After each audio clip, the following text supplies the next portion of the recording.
So tonight is October 20th, I think. And I had just gotten off a live and something paranormal just happened. Right here, and Fred was here to witness it, as a matter of fact. It's a crazy story, and I just want to document it because I think it's so crazy. So I was getting ready for bed. I was just about to take my makeup off. You see, I have not finished yet. And I was standing in the doorway, and all of a sudden, in the window of my bedroom, now I just want you to know, I live on a mountainside when I'm not on the boat in the country. There are no lights here. There is no traffic here. We are alone, like literally alone. So the window in my bedroom, which is 12 feet off the ground, by the way, suddenly there's a face about the size of, maybe it looked like an apple. And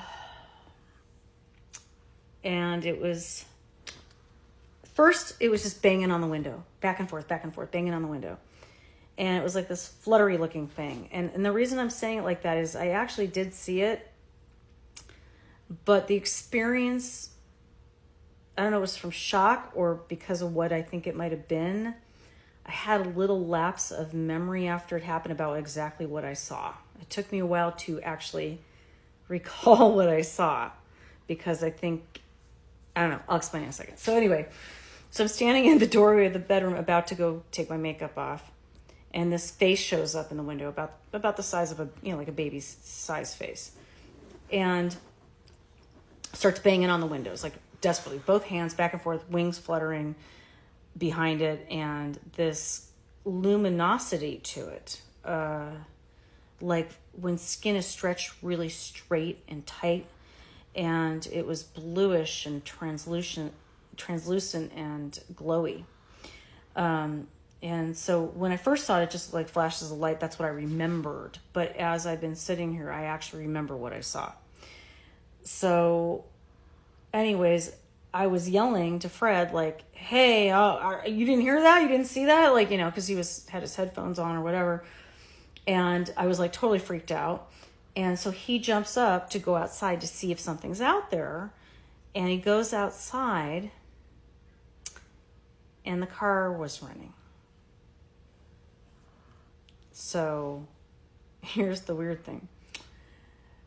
This car's fairly new. And the only way to start the car is you have to have, first of all, the key fob near the car, which we're not near the car.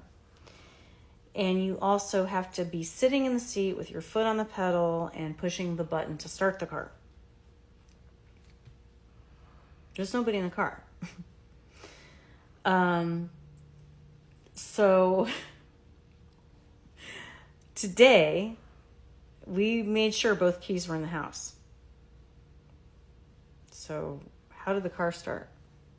So Fred goes out there to turn it off, and he can't get the car to shut off. He shuts it off once, and it starts again, and he can't get it to shut off. I don't know. I told the story before about when I saw the fairy in the woods, and I explained that it looked very similar to what I would think an alien would look like, but with wings. That's what I saw again. So I think I might have some fae following me around.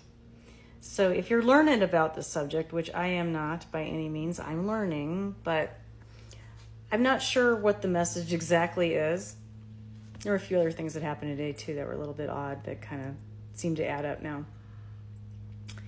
But if you have input about fairies and fae, I would love to hear it. So feel free to send me messages through my website, missmollyknows.com, or even here you can make a comment. But I'm pretty blown away right now. I'm having a hard time settling down. It was crazy.